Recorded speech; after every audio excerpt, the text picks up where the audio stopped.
Love is spiritual, not natural. You ever think about that? This is absolutely miraculous. With love, you get the results now. Hi, I'm Dr. Alex Loyd, and welcome to Deep Water, where we're discussing what I call things that are important. There was a magazine cover from Psychology Today that I saw when I was on vacation a few weeks ago, and the cover said, "Love, what really matters." And I love that thought. I'd love to meet who came up with that at the magazine. But that's what this is about, is let's talk about what really matters. And I feel like people used to do that way more than we do today, and a lot of it is because we're so tied to screens today. Okay, we don't just sit around and talk about philosophy or religion or politics or whatever like we used to. And I don't want to talk about politics, but I do want to talk about what matters. And I'm not asking you to accept what I say. Use this as a discussion starter. And go out to lunch with somebody, order a pizza and have another couple over. And maybe you play card games and all that stuff too. Watch Netflix, that's fine. But take 30, 45 minutes and say, hey, could we just have a really kind discussion about something that matters for 30 minutes, an hour, whatever it is. And I think what's cool about this to me is that the more you do this with someone, especially when it's in kindness, and that's the only way you should do it, the more you do it with someone, the closer and closer to them you become in a wonderful, healthy way. And every person you have that you have those wonderful, loving, intimate relationships with makes you a better person, makes you more positive, makes you literally physically more healthy, okay? It's like you have an invisible umbilical cord to those people that's love going back and forth that is benefiting both of you or all of you, okay? So, that's what this is about. And today I want to talk about change. I've been doing counseling and therapy and coaching in some way, shape, form, or fashion for more than 30 years. And I've got to believe that almost everyone, if not everyone, who has ever come to me for anything like that was coming because they feel like they need some change in their life. And virtually 100% of them have already tried to change it, usually several times, and not been able to. And that's the reason they're in my office, where maybe they're even willing to pay to have someone help them change that, because they've not been able to change it, and it's bringing down their life. Well, I want to talk about that a little bit today because I think we have a misconception of change and what it really is, and that misconception keeps us from changing. It keeps us living in fear and living in anger and living in poor health and living where every day is just sort of get through the day. And the older we get, the tireder we get. And we get to 40, 50, 60 and think, man, is this all there is? Just doing this over and over and over and over and over and over and over and over and over. And my only escape is TV at night or a drink or a vacation once a year or something like that. But outside of that, it's just sort of like a hamster on a wheel. Well, I believe with all my heart it does not have to be that way. And for 30 years, I've been helping people actually achieve positive change in their life. And I believe you can do that too. And I believe it can happen about literally any problem that you have if you handle it the right way. If you really look at change correctly and take the steps you need to take. All right? I've written a couple of things for us to consider. I went to school with a friend who was in the FBI for 25 years. And after he had retired, we had lunch one day, and I said, okay, what did you learn in 25 years? Give me the boiled down version in a capsule, least common denominator. What did 25 years teach you in the FBI? And man, he didn't have to think about it for a second. He answered like that. He said, number one, everybody lies. And number two, people don't change. And then he disclaimed it a little bit. He said, well, not everybody lies all the time, but in the right circumstance, anybody will lie. It kind of reminded me of the Les Miserables story that I love so much, about the gentleman from France who went to prison for stealing a loaf of bread because they were starving to death, okay? And all the ethical questions that brings up. And I remember Alfred Hitchcock, a famous quote of his, the mystery horror movie director, had a famous quote that given the right circumstances, anyone can commit murder.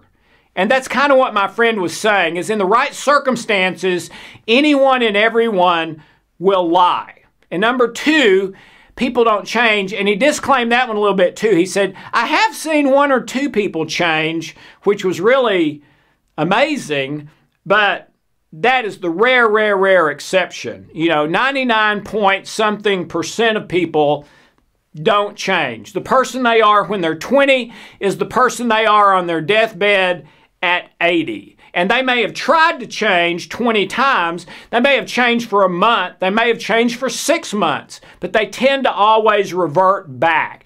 And that reminds me of my good friend Mark Victor Hansen, who co-wrote all the Chicken Soup for the Soul books that are so wonderful. I believe they are the top-selling American nonfiction authors in history. I think they're up to about 175 million books sold today. But Mark and I were having dinner one night, and Mark said, hey, Alex, do you know what is the top-selling category of books every year, or almost every year? And I said, no, Mark, I don't. And he said, diet and weight loss. I said, oh, okay, I can see that. And then he said, hey, Alex, do you know who buys the diet and weight loss books this year? And I said, no, Mark, I don't. And he said, the same people that bought them last year. Because the ones from last year, they weren't able to change. So maybe the ones from this year, they'll be able to change. Or the ones from next year or 10 years down the road, because they keep buying them, but nothing works. All right? So that's sort of the environment. The context. And interestingly, the first one, everybody lies, a lie detector test is a stress test. So if I lie to someone, or I'm lying to myself, and this would even include a white lie. It would include thinking about lying. It would include all kinds of stuff. It spikes your stress. Well, stress is where 90% of all illness and disease come from, as well as negative thoughts and feelings. So if I'm in this state where I'm, being dishonest with others or myself on a daily basis, I'm pushing my own stress button all day, every day, which is exactly what the science says is happening, that we're supposed to go into stress once or twice a year for 15 minutes and then out. But the average person is going into stress 5 to 30 times a day. And I believe the biggest culprit for that is us not being honest with others or ourselves, and us not being willing to do what is necessary to change and evolve to a better and better person in our life. Okay?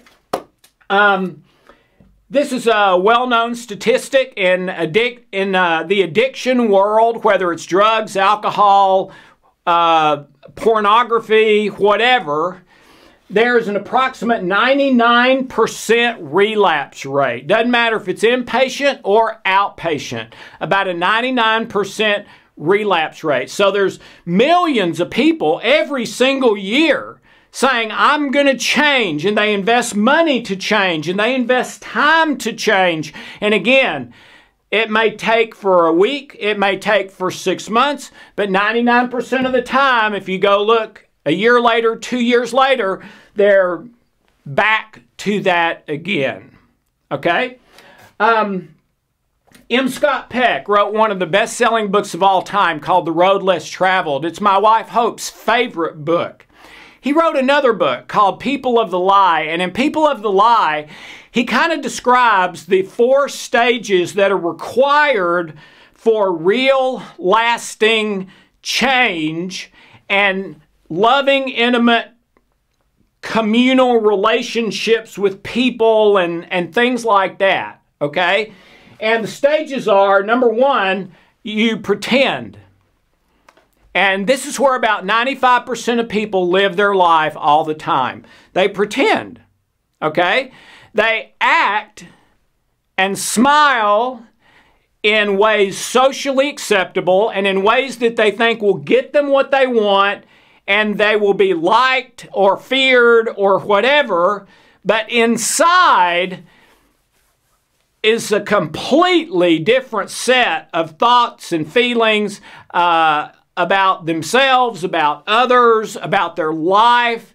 So it's usually really almost 2 identities. The identity they present versus the identity that they really have inside, which is 99% of the time much more negative than the identity they present. So stage 1 is to pretend and just sort of do what you need to do to get what you want, and then repeat it again the next day. But inside, there's an emptiness, a hollowness. There's got to be more to life than this. Stage 2 is chaos, where to get to any new place in your life that is higher up on the mountain, that is better, happier, healthier, more love, joy, peace, better health.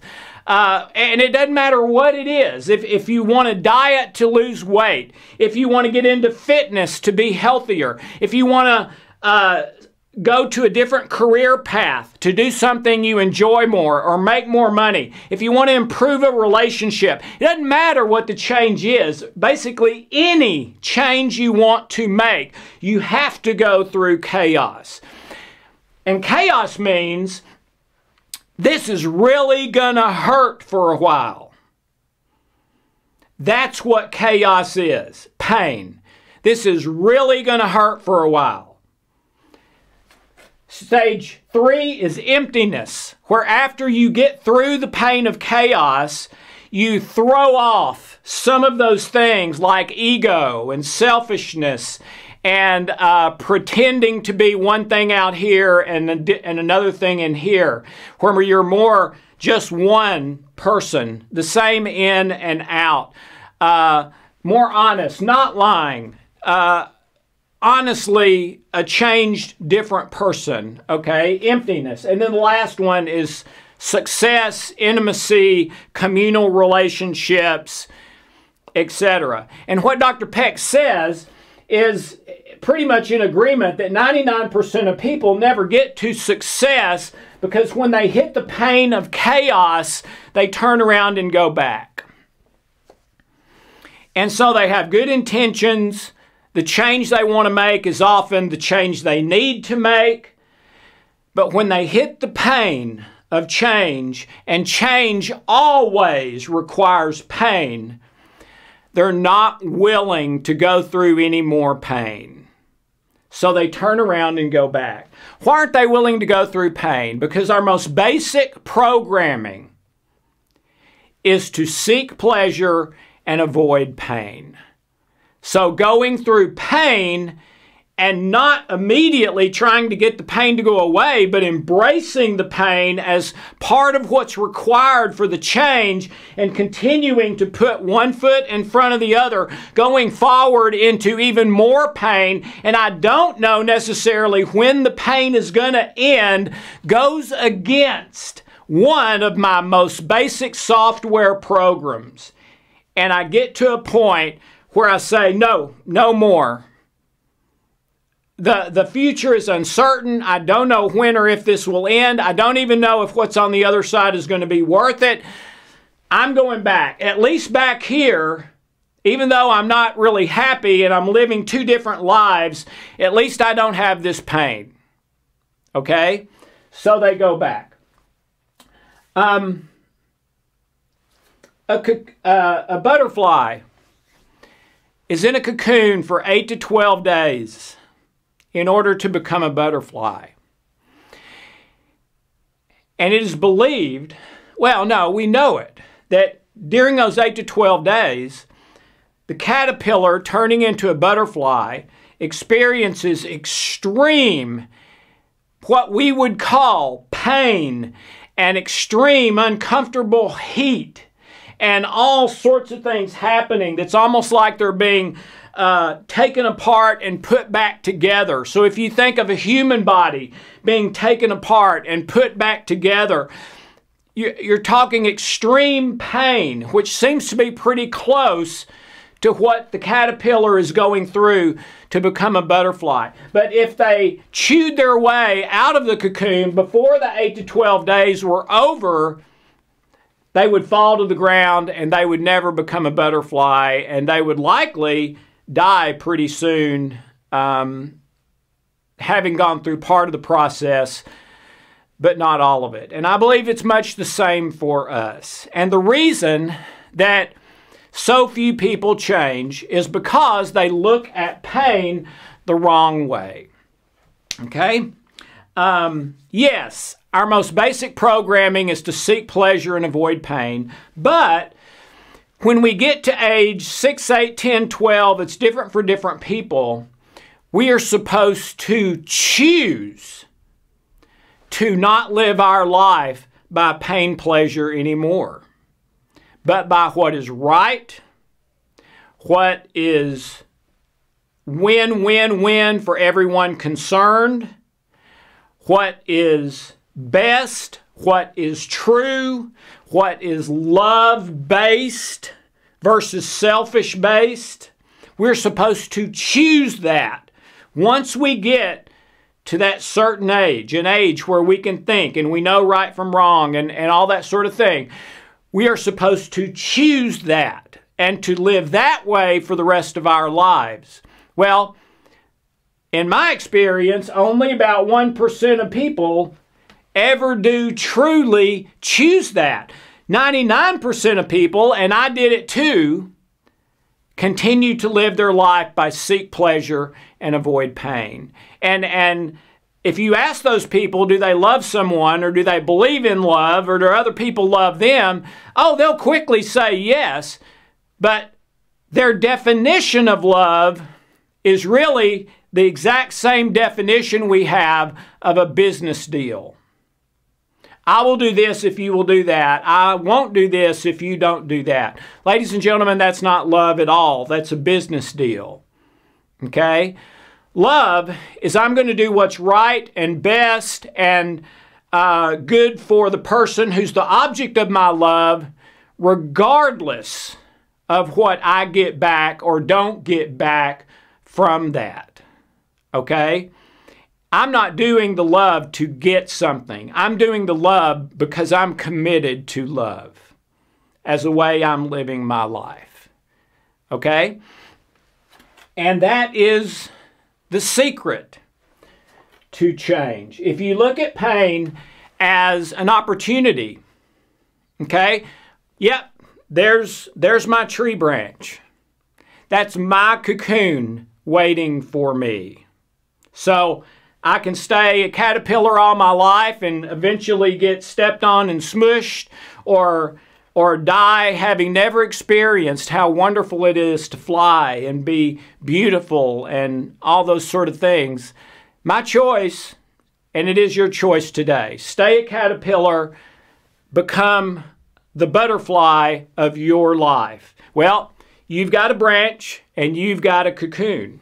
But I warn you, that cocoon is going to hurt like heck for some period of time. You're going to hit chaos.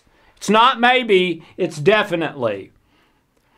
Well, you need to see pain as the vehicle to take you to your better life, not as the enemy, the thing that you're trying to prevent, because that's exactly what it is. When you get to that certain age in your life where you're supposed to start choosing what is right and love-based, pain then takes on a different meaning. It is now the vehicle to take you up higher. It is the vehicle that will take you to greater success in your career, to greater success in your health, greater success in your happiness, greater success in your relationships, to what I would call your best possible life, or close to it.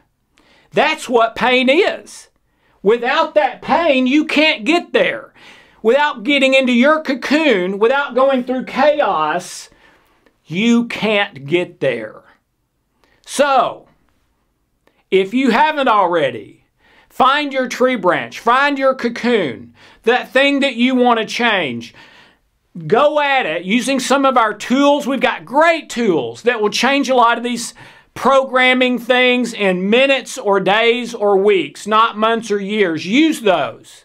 But be committed, no matter how long chaos lasts, no matter how long the pain lasts for, no matter how long I'm in the cocoon, I am not biting my way out of it and falling back to the ground and dying as a caterpillar.